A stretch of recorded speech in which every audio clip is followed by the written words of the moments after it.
तो प्यारे बच्चों बहुत बहुत नमस्कार। आशा और उम्मीद फिर से यही है कि आप सब बहुत अच्छे हैं और अपने अपने घरों में ज़ोरदार तरीके से पढ़ाई कर रहे हैं और अपने माँ बाप के बताए रास्ते में, अपने माँ बाप की जो संस्कार आप में डाले गए हैं उनका अनुसरण करते हुए अपने जीवन के सफलता के पथ पर इस प्रकार से अग्रसर हैं कि आपके अंदर एक यकीन है कि आप एक दिन अपने लक्ष्य को प्राप्त ज़रूर कर लेंगे। प्यारे बच्चों, सपने जिनकी बात मैं हमेशा करता हूँ वो बहुत बड़े हों बच्चे, और उन सपनों को प्राप्त करने का यकीन आपके अंदर हो तो यकीनन एक दिन वो आपको मिलेंगे ज़रूर, है ना बच्चे।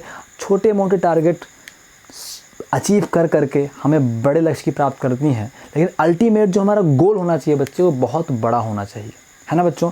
तो आज हम स्टार्ट करने वाले हैं डिटर्मिनेंट में एक नया चैप्टर जो है एप्लीकेशन ऑफ डिटर्मिनेंट, सारणिकों के अनुप्रयोग। तो अब तक हमने बच्चे पढ़ा सारणिक क्या होता है, सारणिक को कैसे जोड़ते हैं, कैसे घटाते हैं, कैसे मल्टीप्लाई करते हैं, सारणिक में क्या प्रॉपर्टीज़ का इस्तेमाल कर सकते हैं। आज से हम सुनेंगे, पढ़ेंगे कि सारणिक के उपयोग कहाँ हैं, एप्लीकेशन ऑफ डिटर्मिनेंट क्या क्या हैं। तो जो पहला एप्लीकेशन है बच्चे, जो पहला अनुप्रयोग है प्यारे बच्चों, वो है सारणिक की सहायता से किसी त्रिभुज का क्या है बच्चे, क्षेत्रफल ज्ञात करना। एक त्रिभुज का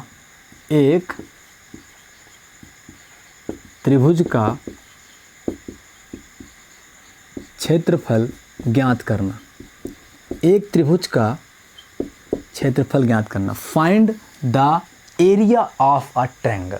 मतलब कुल मिला के बात ये बच्चे कि हम ये बोलें कि हम डिटर्मिनेंट के इस्तेमाल से, डिटर्मिनेंट में जो हमने सीखा है उसके इस्तेमाल से हम किसी ट्रायंगल का, किसी त्रिभुज का एरिया मतलब क्षेत्रफल ज्ञात कर सकते हैं प्यारे बच्चों। तो प्यारे बच्चों, अगर आपने 11th क्लास में ज्योमेट्री पढ़ी है प्यारे बच्चों, हमने तो बहुत अच्छे से आपको पढ़ाई है, एक एक फार्मूले प्रूव्ड कराए हैं बच्चे। मेरे पढ़ाने का एक सबसे अच्छा जो एडवांटेज यही है बच्चे कि मैं कोई भी फार्मूला आपके ऊपर थोपता नहीं हूँ, मैं सारे फार्मूले कैसे बने हैं, है ना बच्चे, वो प्रूव आपको करके दिखाता हूँ ताकि आपको आजीवन वो फार्मूले याद रहें और आजीवन एक बिलीव रहे कि नहीं ये फार्मूला ऐसा है, ऐसे बनाया गया है, ये नहीं कि किताब में है तो है। ये फंडा बिल्कुल लेके नहीं चलना बच्चे, कॉन्सेप्ट एकदम से क्लियर करनी है। तो प्यारे बच्चों ये बताओ, आपको पता था कि अगर ट्रायंगल के 3 वर्टेक्स, 3 शीर्षों के निर्देशांक x1y1 है, मान लो ए के x1y1 हैं, बी के निर्देशांक x2y2 हैं और सी के निर्देशांक प्यारे बच्चों x3y3 हैं, तो आपको पता था कि त्रिभुज ए बी सी का क्षेत्रफल आपने ज्ञात किया था।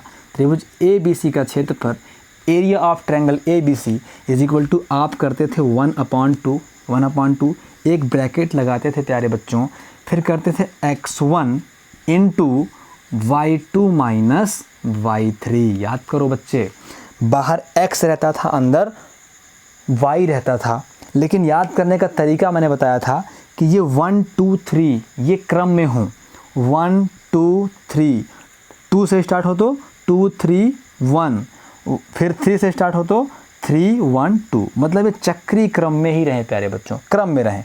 1 के बाद 2 3, 2 के बाद 2 3 1, फिर 3 के बाद 3 1 और 2, इस तरीके से रहें। आप याद रखोगे बच्चे, है ना प्यारे बच्चों। थोड़ा मैं नीचे से लिखता हूँ ताकि मिटाना ना पड़े। क्षेत्रफल इज इक्वल टू 1/2, बाहर x रहेगा तो x1, अंदर y रहेंगे, 1 है तो 2 3, मतलब y2 माइनस y3, फिर प्लस लगाते हैं। अब x2 की बारी आई बच्चे, तो 2 के बाद 3, 3 के बाद वापस 1, तो मतलब y2 है तो 3, तो y3 माइनस y1, और प्लस जब x3 आएगा बच्चे, 3 के बाद 1 और 2, तो y1 माइनस y2।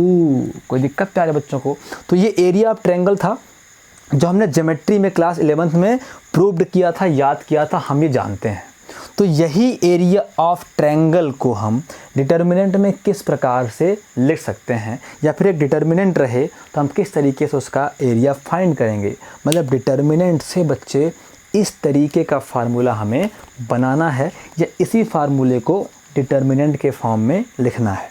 तो प्यारे बच्चों, मुझे वही लिखना है कि सिंस हम जानते हैं, मैंने आपका रिवाइज़ किया है खाली एक बार, तो त्रिभुज का क्षेत्रफल के लिए मैं बोलूँगा कि यदि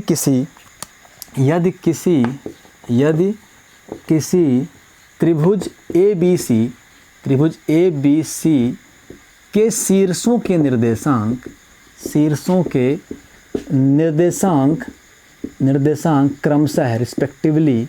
क्रमशः x1 y1 x2 y2 एवं x3 y3 हों तो त्रिभुज का क्षेत्रफल is equal to 1/2 x1 into क्या होता है बच्चे, x1 into y2 minus y3, फिर plus x2 into y3 minus y1 और plus x3 into y1 minus y2। ये होता है प्यारे बच्चों। तो कुल मिला के ये कहना ये चाहते हैं कि इस इक्वेशन को हम, इस फार्मूले को हम सारणिक के रूप में कुछ इस तरीके से लिख सकते हैं, है ना बच्चे। इसे सारणिक के रूप में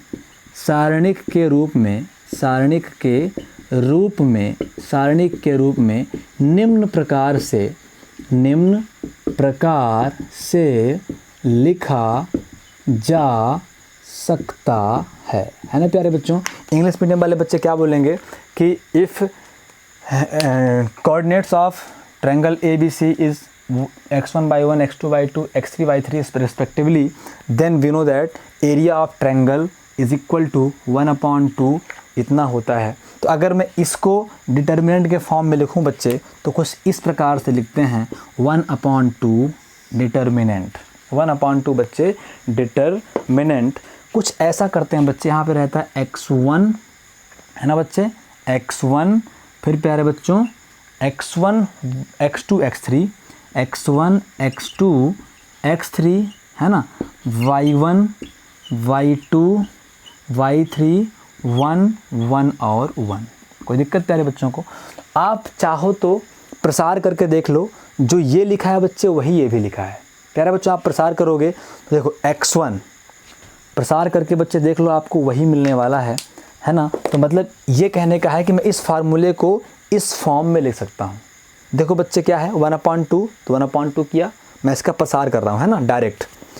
x1 से शुरुआत करेंगे बच्चे, ध्यान रहे प्यारे बच्चों कि ये क्या होता है, ये प्लस होता है बच्चे, ये माइनस होता है बच्चे, और ये प्लस होता है प्यारे बच्चों, और ये प्लस होता है प्यारे बच्चों।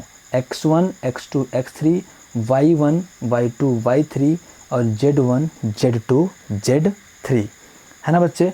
तो अब आप ध्यान रखना कि आपको करना क्या है। तो x1 क्या होगा बच्चे, x1 है बाहर, तो x1 वाला रो, x1 वाला कॉलम ढकेंगे तो ये बचेगा। क्या बचेगा बच्चे, y2 का 1 से गुणा तो y2 माइनस y3 है ना बच्चे। फिर उसके बाद बच्चे x2 है तो माइनस x2, ध्यान देना। अच्छा एक काम करता हूँ मैं, इसका प्रसार मैं बाद में ही कर देता हूँ, अलग से प्रसार ही कर दूंगा तो आपको फार्मूले के रूप में मिल जाएगा। यहाँ जगह कम है तो समझ में कम आ रहा होगा। एक बात और बच्चे कि इसे इस प्रकार से भी लिखते हैं 1/2, इसे ऐसा भी लिख सकते हैं, पंक्तियों को स्तंभों में और स्तंभों को पंक्तियों के रूप में। मतलब इसे मैं लिख सकता हूँ x1 x2 x3 y1 y2 y3 1 1 और 1। कोई दिक्कत प्यारे बच्चों को? अब बस मैं आपको प्रूव्ड करा के दिखा दूं कि जो ये लिखा है वही ये भी लिखा है। तो उसके लिए प्यारे बच्चों इसे मैं मिटाता हूं और आपको दिखाता हूं कि किस तरीके से आपको त्रिभुज का क्षेत्रफल इस रूप में मिलेगा। तो हमने क्या सीखा अभी, त्रिभुज का क्षेत्रफल इज इक्वल टू 1/2 बाहर रहता है, फिर x1, फिर x2, फिर x3, फिर y1, फिर y2, फिर y3, फिर 1 1 और 1। कोई दिक्कत प्यारे बच्चों को? प्यारे बच्चों 1/2 सबसे बाहर है तो ब्रैकेट लगाना पड़ेगा है ना प्यारे बच्चों। ये प्लस होता है, ये माइनस होता है और ये प्लस होता है। कोई दिक्कत प्यारे बच्चों को? तो जब मैं x1 को लूँगा तो x1 वाला रो, x1 वाला कॉलम हटेगा तो बनेगा y2 y3 1 और 1। फिर माइनस x2 को लूँगा तो x2 वाला रो, x2 वाला कॉलम हटेगा बच्चे, तो y1 1 और y3 1 प्लस x3। तो जब मैं x3 को लूँगा बच्चे तो x3 वाला रो, x3 वाला कॉलम हटेगा तो y1 1 और y2 1 ब्रैकेट क्लोज करेंगे प्यारे बच्चों। कोई दिक्कत प्यारे बच्चों को? मैं दिखा रहा हूँ बच्चे किस तरीके से मैं डिटर्मिनेंट वाले फार्मूले से फाइंड कर सकता हूँ हमारा ज्योमेट्री वाला फार्मूला। तो प्यारे बच्चों इज़ इक्वल टू 1/2 x1 है बच्चे, यहाँ तिर्यक गुणा होता है y2 का 1 से गुणा, y2 फार्मूले का माइनस y3 है ना बच्चे। फिर माइनस x2 है बच्चों, x2 है तो y1 का इससे गुणा तो y1 है ना माइनस y3। फिर प्यारे बच्चों x3 है तो y1 का 1 से y1 माइनस y2 का 1 से तो y2, ये ब्रैकेट क्लोज कर दिया प्यारे बच्चों। तो अब आप ये बताओ आपको क्या फार्मूला याद है? आपको फार्मूला याद है कि त्रिभुज का क्षेत्रफल इज़ इक्वल टू, त्रिभुज का क्षेत्रफल इज़ इक्वल टू 1/2 होता है।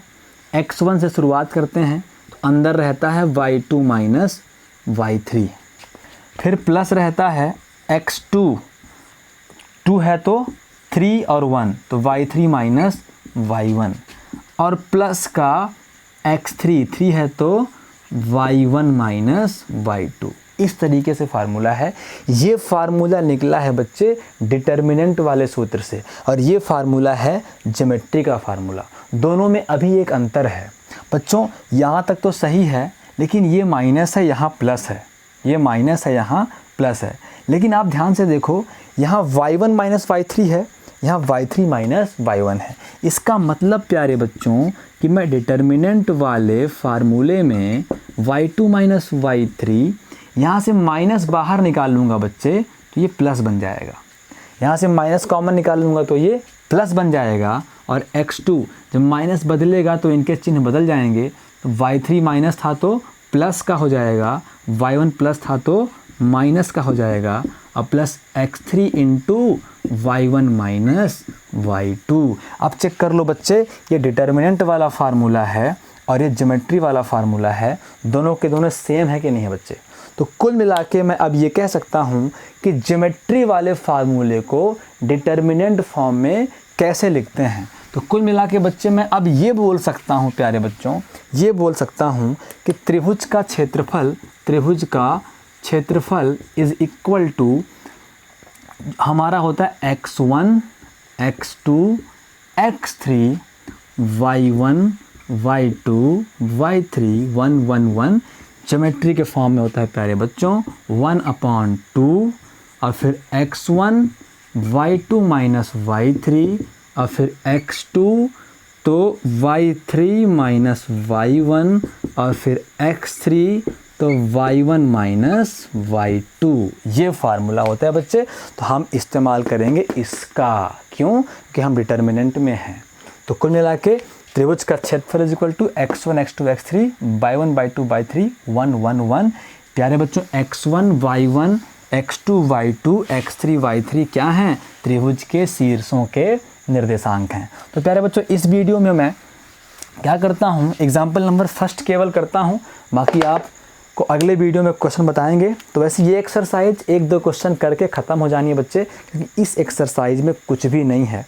तो प्यारे बच्चों अभी एक और है, इसमें एक और कॉन्सेप्ट है कि बिंदुओं के समरेख होने का प्रतिबंध। समरेख मतलब कोलिनियर, मतलब एक ही लाइन में।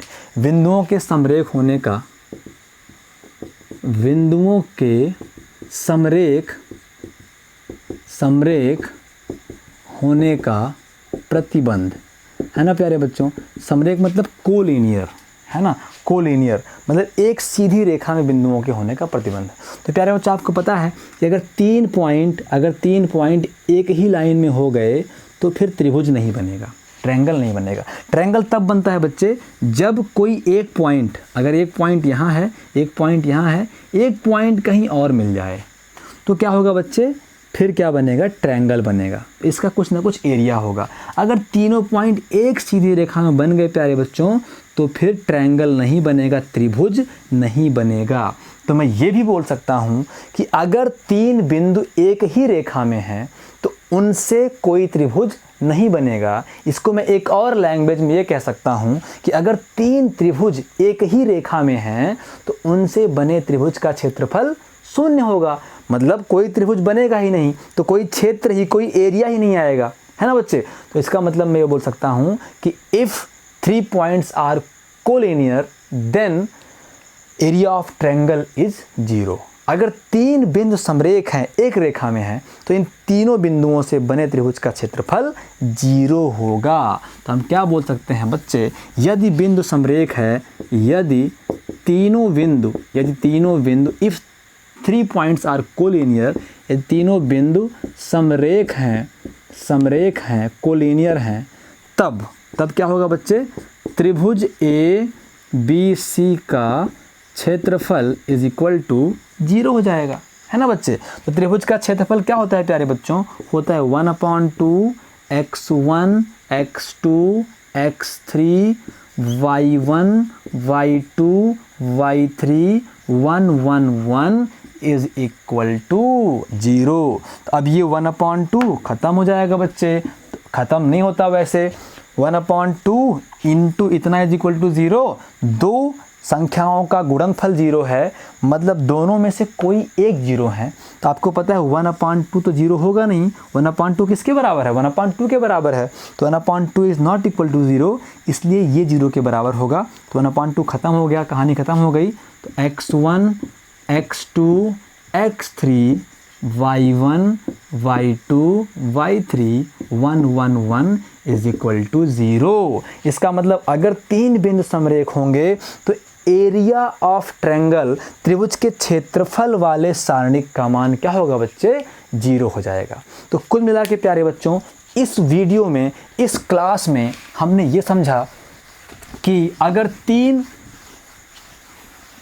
शेड्स दिए गए हैं त्रिभुज के, त्रिभुज ए बी सी है, त्रिभुज ए बी और सी है, ए के निर्देशांक x1 y1 है, बी के निर्देशांक x2 y2 हैं, सी के निर्देशांक x3 y3 हैं। तो त्रिभुज ए बी सी का क्षेत्रफल इज इक्वल टू होता है x1, है ना, x1 पहले पॉइंट, पहले x ले लो, तो x1 x2 x3 y1 y2 y3 1 1 और 1, है ना बच्चे, 1/2 के साथ 1/2 into x1 x2 x3 y1 y2 y3 1 1 1। इसको मिठाई के डब्बे में पैक करो बच्चे, और याद रखो ये त्रिभुज ABC का क्षेत्रफल होता है, एरिया ऑफ ट्रायंगल ABC होता है। दूसरा हमने देखा बच्चे कि यदि बिंदु समरेख होंगे, इफ पॉइंट्स आर कोलिनियर, तो इसी डिटर्मिनेंट की value x1 x2 x3 y1 y2 y3 1 1 1 क्या बन जाएगी बच्चे, 0 बन जाएगी। तो इन्हीं दो फार्मूले के बेस पर ये एक्सरसाइज है प्यारे बच्चों। बहुत आसान एक्सरसाइज मिलने वाली है, जिसे हम अगले वीडियो में देखेंगे। इस वीडियो में आप अपना कॉन्सेप्ट क्लियर करें प्यारे बच्चों, अच्छे से पढ़ें। हम अब समझ गए हैं कि किस तरीके से हम मैट्राइसेस के इस्तेमाल से, एप्लीकेशन ऑफ मैट्राइसेस मतलब मैट्राइसेस के इस्तेमाल से हम त्रिभुज का क्षेत्रफल बता सकते हैं, एरिया ऑफ ट्रायंगल पता कर सकते हैं, और ये पता कर सकते हैं क्या तीनों बिंदु समरेख हैं, एक ही लाइन में हैं। तो आज की क्लास में हमने मात्र 2 बातें समझी कि त्रिभुज का क्षेत्रफल कैसे निकालते हैं डिटर्मिनेंट में, और समरेख कोलिनियर कैसे प्रूव करते हैं। तो प्यारे बच्चों, अब मिलते हैं अगले वीडियो में, तब तक के लिए नमस्कार।